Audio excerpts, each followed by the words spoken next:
안녕하세요. 사사이 사람 사는 이야기 오늘의 사연입니다. 안녕하세요. 저는 지금 73살 된 장영훈입니다. 아내와 벌써 결혼한 지 40여 년이 흘렀네요. 결혼 생활하는 동안 남들 사는 것처럼 크고 작은 일들이 있었습니다. 넉넉한 집안에서 장남으로 태어난 저는 어찌 보면 굴곡 없는 평범한 인생을 살아왔어요. 예전 그 일이 있기 전까지만 해도요. 오래전 우리 집에 아주 큰 사건 하나가 있었는데 그게 우리 가족의 삶을 송두리째 바꾸어 놓았어요. 한때는 아내를 엄청나게 원망하기도 했지만 지금 상황을 보면 아내에게 고맙다고 해야 할지 애매합니다. 저와 아내는 선을 봐서 결혼했습니다. 지금은 어떤지 몰라도 제가 젊었을 적에는 연애해서 결혼하기보다는 부모님이 정해주는 사람과 결혼하는 일이 많았어요. 저는 제가 사랑하는 사람이 생기면 결혼하겠다 결심했지만 부모님은 생각이 달랐죠. 특히 아버지가 매우 엄격하신 분이라 아버지의 뜻을 거역할 수가 없었습니다. 반항 한번 제대로 하지 못했죠. 당시 부모님이 골라준 여자는 그 시절에 딸을 대학까지 보낼 정도로 부유한 집의 자식이었죠. 저도 그 여자가 싫은 건 아니었지만 결혼할 만큼 사랑하지는 않았습니다.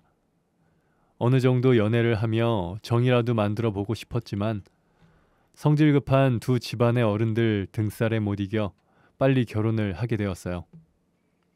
처음부터 둘 다 조건을 보고 만나서 결혼 생활에 문제가 있을까 걱정도 했지만 나름 괜찮았습니다. 결혼하고 얼마 뒤 아들 둘을 낳았고 양가 부모님께서 물려주신 땅도 많아서 경제적으로도 별 어려움 없이 풍족하게 살았네요. 서로 뜨거운 사랑은 없었지만 딱히 부딪히는 일도 없어서 부부 사이에 큰 문제는 없었죠. 20년 전 그 일이 생기기 전까진 말이죠. 장성한 아이들이 대학교를 졸업하고 직장에 들어갔을 때쯤 저와 아내는 노후 대비도 하고 자식들의 결혼 자금을 미리 마련해 둘 요량으로 땅을 정리하려고 이리저리 알아보고 있었습니다. 여보, 우리 땅 이번에 정리하려고 했잖아. 그래서 미자도 땅을 산다고 하길래 내가 같이 따라가 봤거든? 근데 같이 다녔던 부동산 중개업자가 아는 것도 많고 사람이 싹싹한 게 괜찮더라고. 우리도 그 사람한테 맡겨보는 건 어때? 그래? 뭐 당신이 괜찮다고 하면 괜찮겠지. 주말에 한번 같이 만나서 이야기나 해보자. 아내는 평소에 재테크에 관심이 많았어요. 가끔 주식도 하고 부동산에 관해서도 혼자 공부하는 걸 알고 있었기 때문에 아내가 그 사람 이야기를 했을 때 별 걱정 없이 만나자고 했습니다. 게다가 미자 씨는 같은 동네에서 오랫동안 알아온 아내의 친구라서 우리 가족과 식사를 한 적도 많았기에 더욱 믿을만하다고 생각했죠. 아내가 그 말을 하고 얼마 뒤 시간을 내서 부동산 중개업자와 만나게 되었습니다. 그런데 토지 전문 중개사라는 사람이 생각 외로 젊은 사람이더군요. 나이가 지긋한 아저씨일 줄 알았는데 30대 초반밖에 안 되어 보이는 젊은 남자였죠. 나이로 사람을 판단해서는 안 되는 거지만 우리 부부의 전 재산을 정리하려고 하는 것이라 경험이 적은 사람한테 맡기는 게 신경 쓰였습니다. 우선 저희가 이쪽에 가지고 있는 땅이 있는데 임자가 있을까요? 저희가 가지고 있는 땅이 흩어져 있어서 이번에 정리 좀 하려고 하거든요.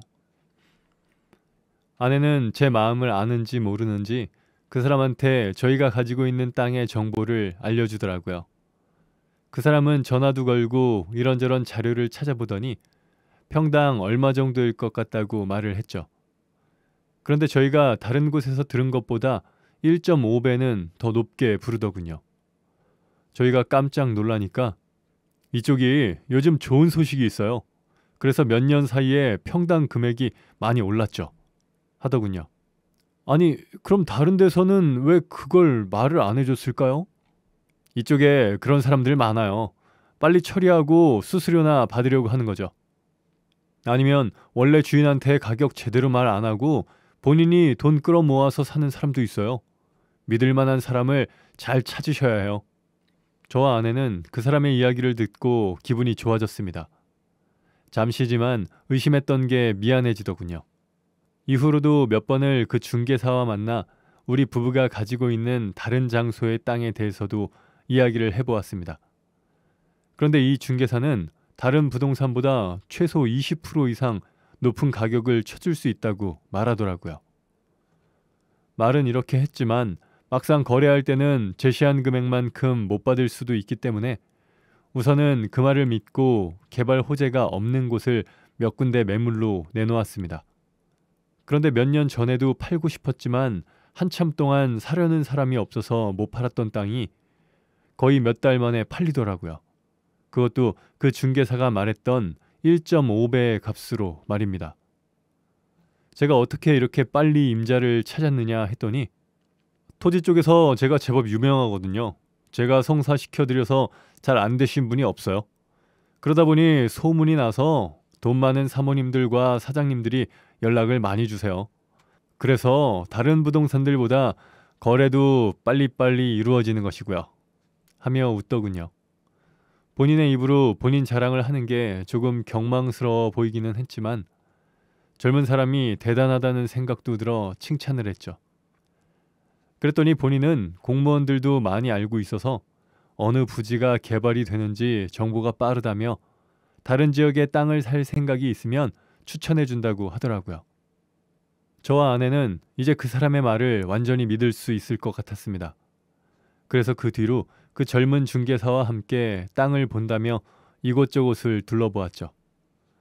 모든 부동산 거래가 그렇지만 땅을 사는 것에는 더 많은 시간과 노력이 필요하더라고요. 저는 회사 일 때문에 매번 시간을 내기가 어려워서 아내가 대신 부동산 중개인과 땅을 보러 전국 각지를 다 돌아다닌 것 같습니다. 그런데 가끔 아내가 땅을 보러 간다고 하면서 먹거리나 반찬 같은 것을 챙겨가더라고요. 제가 왜 그런 걸 챙겨가냐고 물어보면 그 젊은 중개인이 혼자 사는데 밥도 잘 안 챙겨 먹는 것 같아서 가져간다고 했죠. 아들 둔 엄마 마음에 신경이 쓰인다나 뭐라나. 그러면서 자꾸 땅을 보러 간다고 하면서 화장도 진하게 하고 높은 구두에 예쁜 치마까지 입고 나가곤 했습니다. 그 모습을 보는 제 기분이 좋을 리는 없었지만 문제를 삼기엔 이렇다 할 증거도 없고 무엇보다 아내가 거의 아들뻘 되는 남자랑 딴짓거리 할 만한 사람이 아니라고 생각하면서 넘겼죠. 그렇게 한참을 땅을 보고 다니던 아내가 드디어 좋은 소식을 알려왔습니다. 여보, 드디어 괜찮은 곳을 발견했어. 그래? 매일같이 돌아다니면서 발품판 보람이 있네. 어떤 곳인데? 지방인데 곧 그쪽에 공항이 들어선다더라고. 그런데 딱 마침 꽤 넓은 부지가 부동산 매물로 저렴하게 나왔어. 공항이 들어서는데 저렴하게 매물이 나왔다고? 아니, 무슨 문제 있는 땅은 아니고? 잘 확인해 봤어? 아, 공항이 들어선다는 건 아무도 모르지. 언론에도 공개 안 된 거래. 부동산 중개인 그 사람이 그쪽에서 일하는 공무원한테 들었다고 하더라고. 그러면서 나한테 그 부지 너무 괜찮다고 꼭 사라고 추천해줬어. 그런데 빨리 정해서 알려달라더라고. 우리가 계약 안 하면 자기 단골 사장님한테 알려줘야 한다고. 아내는 빨리 정해야 한다며 제 의견을 물어보더라고요. 급하게 구는 것이 내키진 않았지만 지금까지 발품 팔아가며 고생을 했으니 그 성의를 무시할 수 있는 것은 아니었습니다. 저는 아내에게 그 땅이 얼마인지 물어보았고 아내는 평당 20만 원이라며 매물로 나온 3,000평을 모두 사고 싶다고 했죠. 그 정도 돈이 없는 것은 아니었지만 그곳에 다 넣어버리면 유동자금이 막혀버리는 것이 불안했던 저는 아이들 결혼할 때 쓸 돈은 남겨둬야 하지 않겠냐고 물어보았지만 아내는 괜찮다며 그 중개인이 몇 달 내로 바로 오를 거라고 했다더군요. 그러면서 잠깐만 치고 빠지는 거라며 아무 문제 없다고 했죠. 번갯불에 콩 볶아 먹는 식으로 일이 진행되는 것이 마음에 들지는 않았지만 항상 아내가 돈 관리도 다 했고 지금까지 우리 집안의 재테크를 맡아서 해왔기 때문에 이번에도 아내의 의견을 따르기로 했습니다. 그래, 그럼 그렇게 하자. 진짜? 고마워 여보. 잘 될 거야. 제 대답을 들은 아내는 뛸 듯이 기뻐하며 바로 그 중개인에게 전화를 걸었습니다. 계약을 하겠다 하고 그 자리에서 바로 계약금까지 넣어주더라고요. 그리고는 이제 앉아서 돈 벌 일만 남았다고 한참을 좋아했습니다. 그렇게 저희는 그 땅을 매입하게 되었고 저는 퇴근하고 와서 항상 뉴스를 보면서 공항 개발 계획이 언제 언론에 나오나 지켜보고 있었습니다. 그런데 2달이 지나고 반년이 지나도 공항 이야기는 없더라고요. 제가 진짜 개발되는 거 맞냐고 여러 번 물어보았는데 아내는 확신에 찬 얼굴을 하고는 맞다고만 했습니다. 좀 더 기다려보라고 말이에요. 하지만 아내가 갖고 있던 희망의 진실이 1년 만에 밝혀졌습니다. 여보, 큰일 났어. 그 부동산 중개인이 갑자기 연락이 안 돼. 몇 주 전까지만 해도 만나서 밥도 먹고 땅 이야기도 했는데 아내는 며칠 전 부동산 중개인에게 공항이 들어선다는 발표가 언제 나느냐고 물어보려고 전화를 했다고 했습니다. 그런데 늘 통화를 했던 그 번호가 없는 번호라는 안내 음성만 들려왔다더군요. 그러면서 창백해진 얼굴로 말했습니다. 왠지 사기당한 것 같아. 사기라니 무슨 소리야? 확실하다면서. 아내는 혹시나 하는 마음에 우리가 매입한 토지 인근 마을에 알아봤더니 저희가 평당 20만 원을 주고 산 땅은 평당 2천 원이라고 했다더군요. 혹시나 해서 미자한테 물어봤는데 미자도 개발이 된다고 해서 산 땅이 그 값이 아니었다고 하더라고. 지금 미자네도 난리가 났대. 저는 아내한테 그 이야기를 듣고 당장 미자 씨한테 전화를 걸었어요. 자초지종을 들어보니 미자 씨도 사기를 당한 것 같아서 경찰에 신고하려고 증거를 모으고 있다더라고요. 그러면서 혼자 하는 것보다 여러 명이 하는 게 좋을 것 같으니 같이 사기죄로 고소를 하자고 했습니다. 저는 알겠다고 말한 뒤 아내에게 매매계약서와 통장 이체 내역을 프린트해서 가져오라고 했어요. 그리고 부동산 중개인과 연락한 문자 메시지도 다 보여달라고 말했습니다. 그랬더니 아내가 갑자기 새파랗게 질리면서 안 된다고 당황하더라고요. 저는 경찰에 사기당한 증거를 다 제출해야 하는데 무슨 소리냐고 아내에게 화를 냈죠. 하지만 아내는 요지부동이었습니다. 결국 억지로 아내 핸드폰을 뺏어서 그놈과 연락한 것들을 열어보는데 그 순간 뒷목을 잡고 쓰러질 뻔했습니다. 누님, 자기 그래가면서 다정한 말들을 주고받았더라고요. 하트는 물론이고 보고 싶다, 언제 만나냐 등등 제가 보기에는 사랑하는 사람들끼리 주고받을 법한 말들이었습니다. 아내는 메시지를 읽고 있는 저의 표정을 보더니 그런 사이는 아니었다며 오해하지 말라고 하더군요. 오해? 그럼 처음에 휴대폰을 보여주지 않으려고 한 이유가 뭐야? 당신이 이상하게 생각할까봐 그랬어. 정말 아무 사이도 아니었다고. 아무 사이도 아닌데 보고 싶고 언제 만나고 그런 말을 해? 그제서야 아내는 무릎을 꿇고 잘못했다고 싹싹 빌더라고요. 처음부터 사기치려고 접근한 것 같아. 미제하고도 비슷한 대화를 했대. 그게 그놈 수법인 것 같아. 잘못했어. 미안해. 그런데 정말 이상한 짓은 안 했어. 저는 당장이라도 아내를 집에서 내쫓고 싶었지만 사기든 바람이든 그놈을 찾는 것이 우선일 것 같아서 모든 증거들을 가지고 경찰에 신고했습니다. 그런데 알고 보니 그놈은 이미 사기 전과가 있는 놈이더라고요. 심지어 예전에도 부동산 사기로 교도소에 수감된 전적이 있는 놈이었습니다. 우리는 우리가 할 수 있는 모든 것을 했지만 사기치는 게 몸에 배어있는 놈이라 그런지 경찰이 다방면으로 수사를 했는데도 그놈은 잡히지 않았죠. 그 뒤로 저는 아내와 이혼을 하느니 많이 했지만 아직 아이들이 결혼도 하지 않았던 터라 선뜻 이혼하기 어려웠습니다. 아내는 우리가 서로 사랑해서 결혼한 것도 아니었지만 결혼 내내 저의 무관심에 너무 외로웠다고 울면서 말하더라고요. 자기를 그저 집안일 하는 사람 내지는 아이들 엄마로만 봤지 언제 여자로 대해준 적이 있냐고 하면서 말입니다.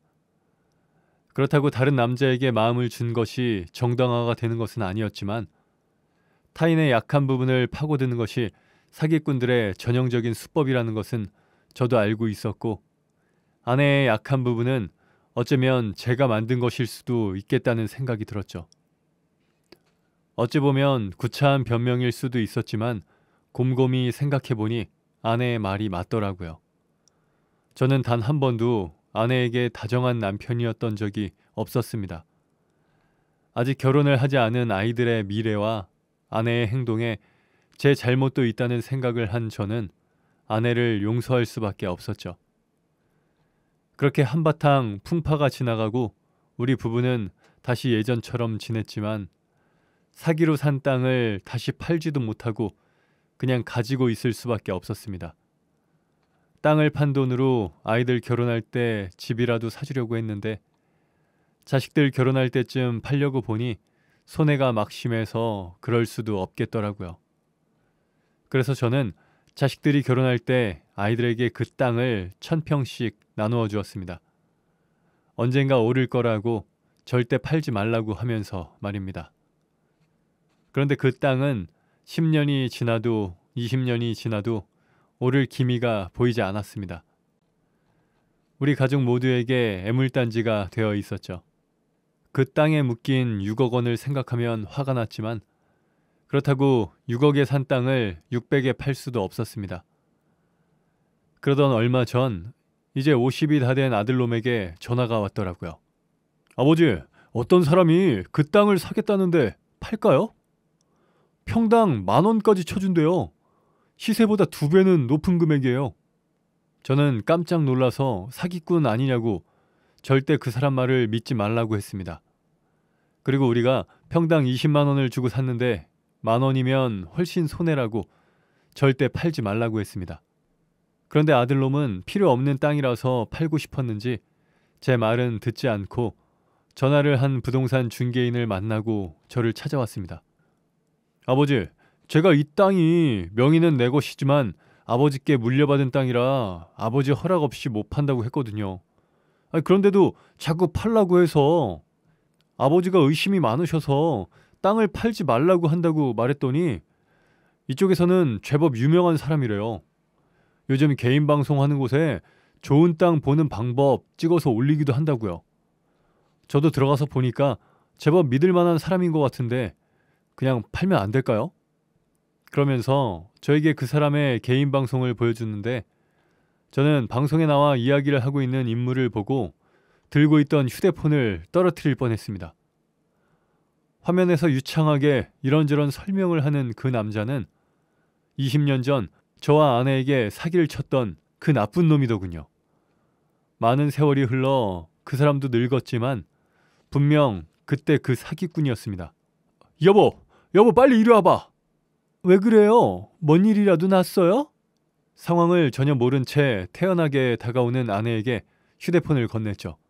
아니 그게 아니고 이거 봐봐. 이 사람 그때 그 사기꾼 놈 맞지? 이름은 아닌 것 같은데 얼굴은 그 놈 맞는 것 같아. 어머머머 그 사람 얼굴 맞아. 확실해. 근데 이거 뭐야? 그 사람 찾은 거야? 아내 역시 아들이 보여준 영상을 보고 저희한테 사기친 그 부동산 중개인이 확실하다고 말했습니다. 아니 이 새끼가 승재한테 전화했더라고. 우리 승재한테 물려준 땅 시세에 2배를 쳐줄 테니까 팔라고 했대. 아마 우리가 사기당해서 산 땅을 다른 사람한테 판 줄 알고 접근한 것 같아. 아들인지 모르고 말이야. 아들은 가만히 앉아 아내와 제가 주고받는 대화를 들으며 상황 파악을 하려는 것 같더군요. 이 영상 안에 있는 사람 말이야. 너한테 땅 팔라고 연락한 부동산 중개인 맞냐? 네, 맞아요. 제가 그 사람을 한번 만나서 이야기 들었어요. 그 얼굴이랑 저 영상에 있는 사람이랑 같은 사람 맞아요. 이놈이 그놈이야. 20년 전에 네 엄마한테 땅으로 사기친 놈. 네? 아버지, 이게 다 무슨 소리예요? 알아듣게 설명을 해주세요. 저는 놀란 아들에게 20년 전에 사기친 놈이라고 말을 했습니다. 그리고 당장 경찰에 신고해야겠다고 말했더니 아들이 이미 저희 부부가 사기당한 건 시간이 너무 오래되어서 공소시효가 지나 그놈을 찾는다고 해도 잡을 수는 없다고 하더라고요. 그러면서 우선 자기가 땅을 팔 것처럼 이 사람이랑 계속 연락을 할 테니 어떻게 할지 한번 생각해 보자고 했습니다. 하지만 이대로 기다릴 수가 없었던 우리 부부는 다음날 혹시나 하는 마음에 경찰서로 달려갔습니다. 그리고 경찰에게 우리 이야기를 해주었죠. 아버님, 어머님 죄송하지만 아드님 말씀대로 공소시효가 지나서 그때 사기죄로 넣긴 힘들어요. 그런데 사기 전과가 있었다고 하니 계속 사기를 치고 다녔을 가능성이 높아요. 제가 한번 알아보고 연락드리겠습니다. 저희는 공소시효가 지났다는 말을 듣고 하는 수 없이 집으로 돌아왔습니다. 아들에게 경찰서에 다녀온 이야기를 했더니 정확한 사건이 없는 이상 경찰에서도 할 수 있는 일은 없을 거라고 했죠. 그 말에 김이 새어버렸네요. 손만 뻗으면 내 돈을 떼어먹은 놈을 잡을 수가 있는데 할 수 있는 게 아무것도 없더군요. 그런데 며칠 뒤 갑자기 경찰서에서 연락이 왔어요. 안녕하세요. 며칠 전 경찰서에서 부동산 기획 사기건으로 문의 남기신 장영훈님 맞으시죠?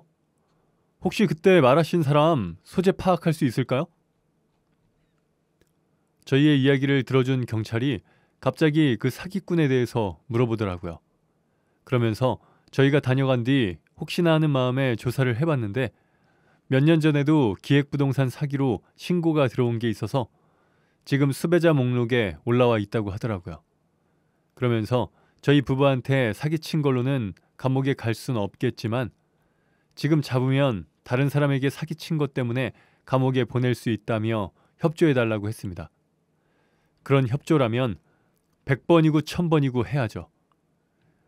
아들은 경찰의 요청에 따라 사기꾼에게 땅을 팔 거라고 만나자고 약속을 잡았고 그 장소에 경찰이 출동해서 사기꾼을 잡기로 했습니다.